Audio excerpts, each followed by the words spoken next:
Android TV boxes are always fun to review.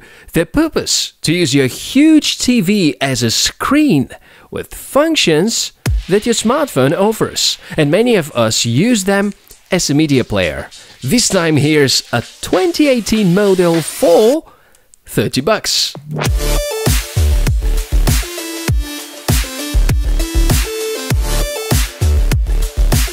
Mecool are present on the market for a couple of years already, and they're basing their fame on the M8S models.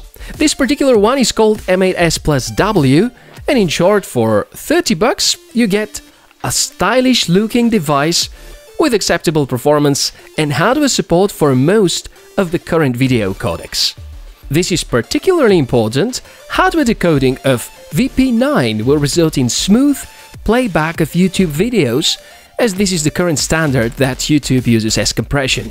Most of the older generations of TV boxes don't decode VP9 or H.265 on hardware level, which stresses their CPUs too much, and eventually you will see the picture stuttering. If you're looking for a gaming-capable box with Bluetooth support and other fancy features, maybe it will be a good idea to check out another more powerful device. The retail box of the M8S Plus W may actually trick you that you've just bought something super awesome. It somewhat reminds of the Xiaomi Mi Box 3's international version.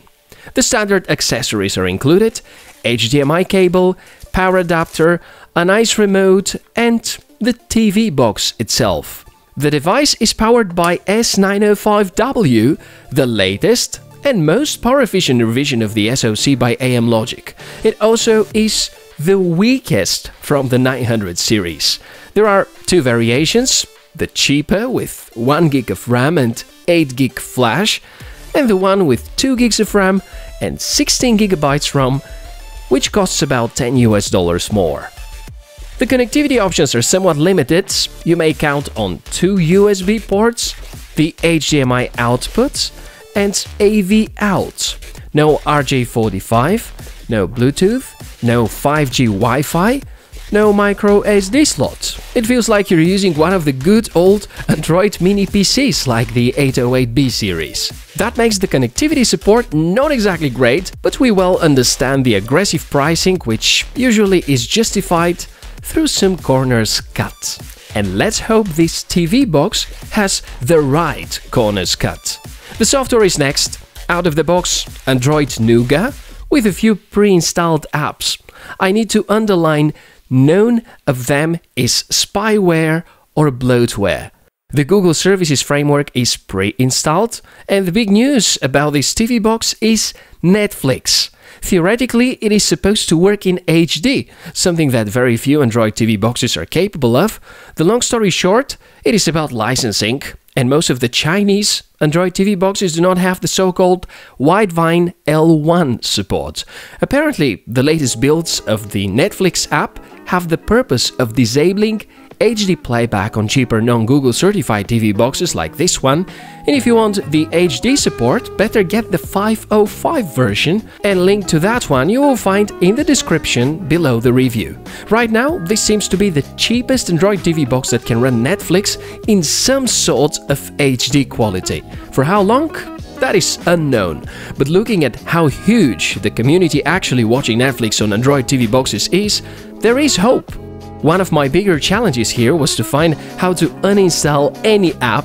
The Android version is quite slimlined, but it is not Android TV, it is pure Android apparently with some kernel adjustments, and if you need to go to the regular Settings app, navigate to the Settings from the home screen, select Add Accounts, and there you are, with quick access to everything you may want and need. My disappointment here was the lack of Bluetooth and the inability to enable a dongle, because the Bluetooth integration is simply missing from the ROM. Hopefully a custom one may add support for a USB-based Bluetooth device. That unfortunately limited my gaming tests, because my only controller is Bluetooth-based. I managed to try a few of them where it was possible to play with a simple keyboard. Can't say that the experience was great, therefore if gaming controller is your priority, make sure to get something with a USB connector.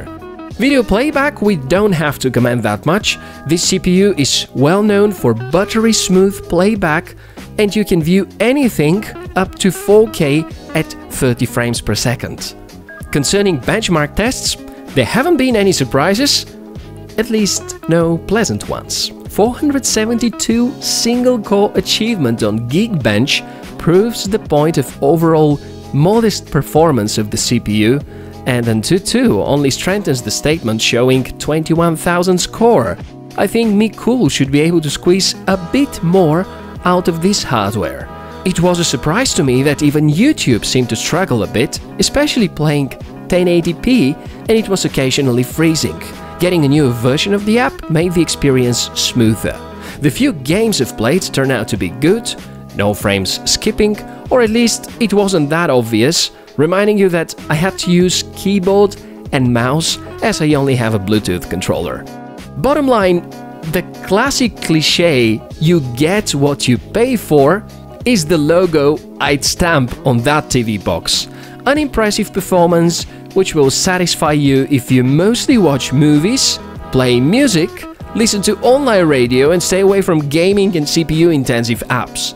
If you plan to run the box as a Kodi box, it will do the job pretty well.